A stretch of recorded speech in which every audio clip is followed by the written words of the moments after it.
Christmas dinner had almost wrapped up when my dad set down his fork, locked eyes with me, and said, "You're a burden, Grace. You can't stay here anymore."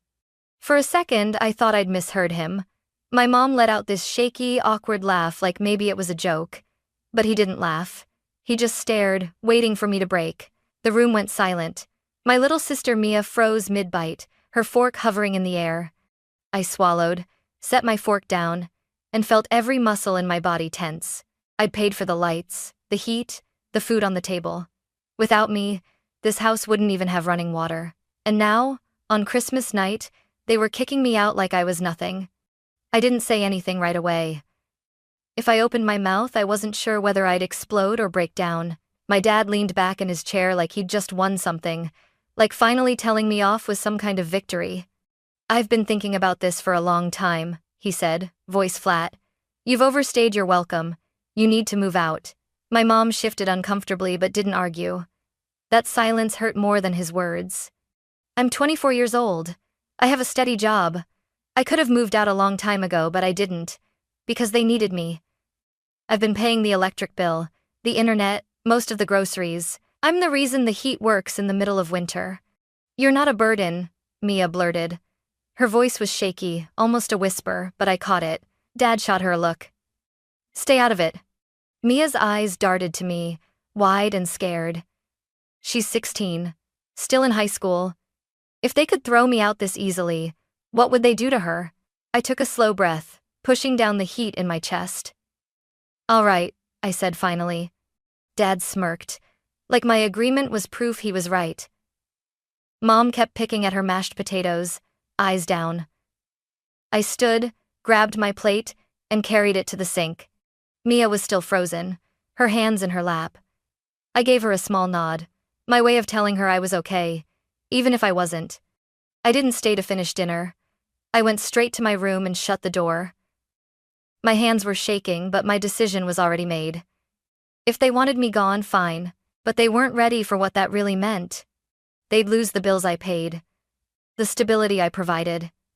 And I wasn't going to warn them. I pulled my suitcase from the closet and started packing in silence.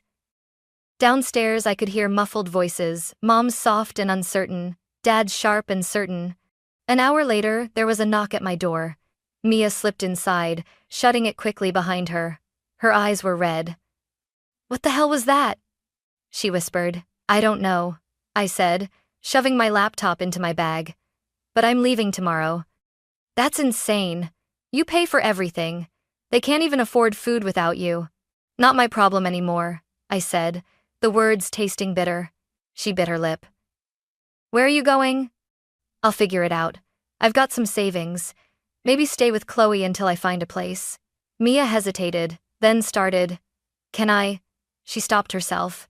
I knew what she wanted to say. She wanted to come with me. "You know they'd never let that happen," I told her gently.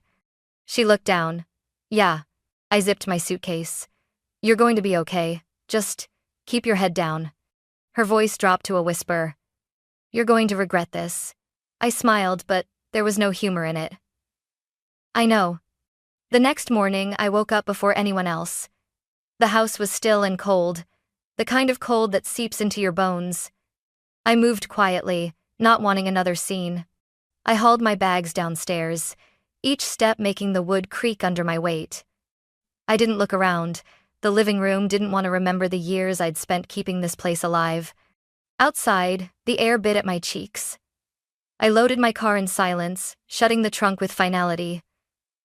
Before I left, I pulled out my phone, opened my banking app, and started cutting ties one by one. Electric, internet, water, Netflix, all of it under my name, all of it canceled. Without me, they'd have about 3 weeks before everything went dark. I slid into the driver's seat, took one last look at the house, and felt nothing. No sadness, no regret. Just relief. Seattle was 3 hours north. My best friend Chloe lived in a cramped one-bedroom apartment, but she didn't hesitate when I called the night before. Her smile when she opened the door was warm and real, something I hadn't seen in my parents' house for years. "You're staying here as long as you need," she said, pulling me inside. Her couch sagged in the middle. Her dog, Max, kept staring at me like I was a new toy, and her roommate asked 3 separate times if I was planning to crash here forever. But none of that mattered. For the first time in years, no one was watching me like I owed them something. 3 days later, my phone started buzzing. 7 missed calls from Mom, 2 from Dad, which was shocking, considering he almost never called me. A handful of texts from Mia. I ignored all of them until Mia's last message lit up my screen. They're freaking out. The power's been cut off. I couldn't help the grin that spread across my face. They'd really thought the bills would magically pay themselves. Then another message from Mia. Dad's losing his mind. He says you did something to the house. I could practically see him stomping around in the dark, yelling, while Mom cried about the Wi-Fi being down. An hour later, Mom called again. This time, I picked up. Grace, she said, her voice shaky. We don't know what happened. The power's out, the internet's down, the water bill. I didn't pay, I said simply. There was silence, and then her voice dropped. You paid for these? They. I almost laughed. Who else did you think was paying for them? She hesitated. Your father said, and stopped herself. I knew exactly what he'd said, that everything would be fine without me, that the house would run like magic even after I left. Not my problem anymore, I said, and hung up. I thought that would be the end of it. That they'd figure something out, Dad would finally get a job, Mom would work more hours, maybe they'd even sell some of their things, but I was wrong. This wasn't the end. It was only the beginning. The next morning, I woke to 3 security alerts from my bank. Suspicious login attempt detected. My stomach knotted. I opened my laptop and pulled up my account. Nothing had been taken yet, but there it was. A string of failed password resets, each 1 minute apart. I didn't need a detective to figure out who it was. I grabbed my phone and called Mia. She answered instantly, whispering like she didn't want to be overheard. I was just about to call you, she said. Dad's been on the computer all morning, slamming the keys like he's trying to break them. He keeps yelling about money. I closed my eyes. Is he looking for my old passwords? She hesitated. Yeah, you remember how Mom used to keep that little notebook by the desk? He's going through it. Of course. That battered spiral-bound thing had every password I'd ever made as a teenager, back when I didn't know better than to reuse them. I forced a laugh, but there was no humor in it. Tell him he's wasting his time, Grace. Mia's voice dropped even lower. He's saying you ruined us, that you did this on purpose. And... She trailed off. And what? I think he's gonna do something stupid. Her words made my skin prickle.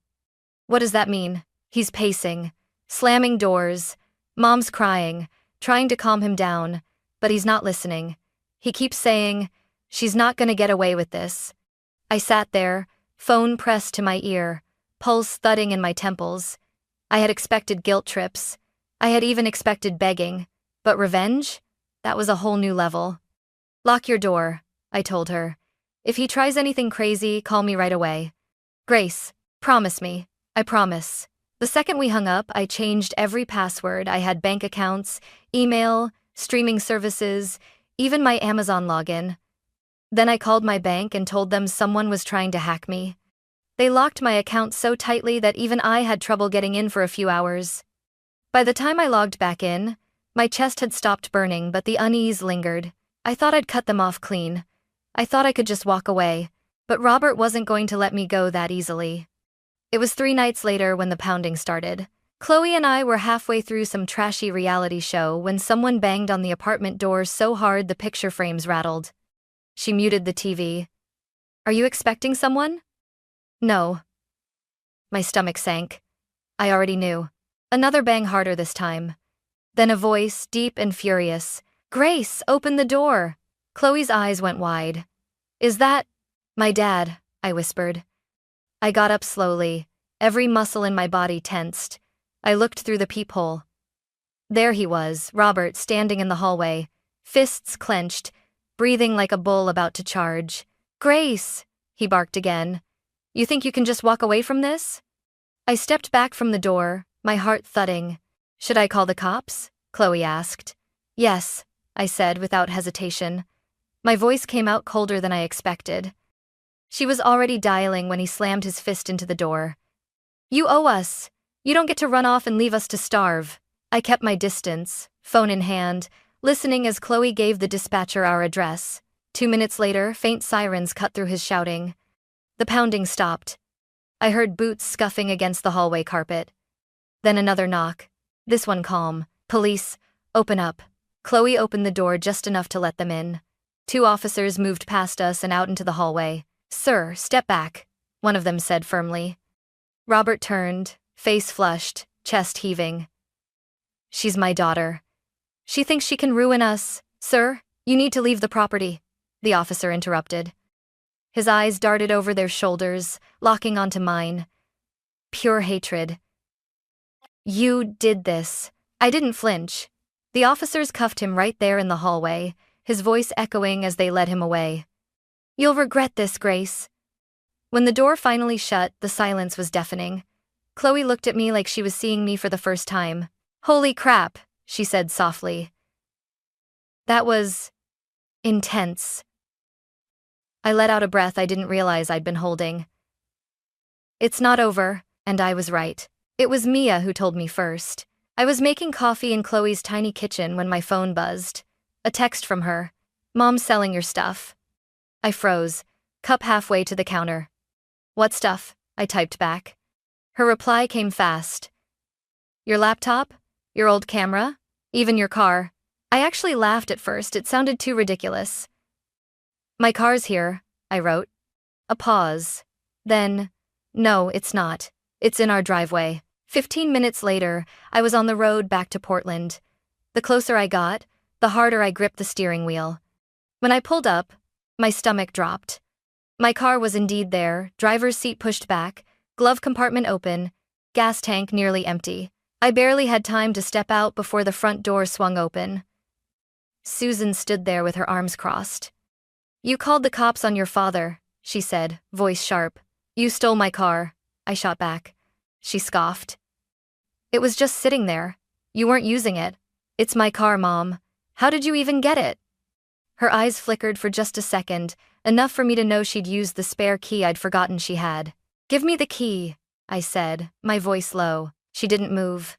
If you don't, I'll call the police. Again. Her jaw tightened. Then, without a word, she stormed inside. A minute later, she returned, tossed the key at my chest. It fell into the grass. There. Happy?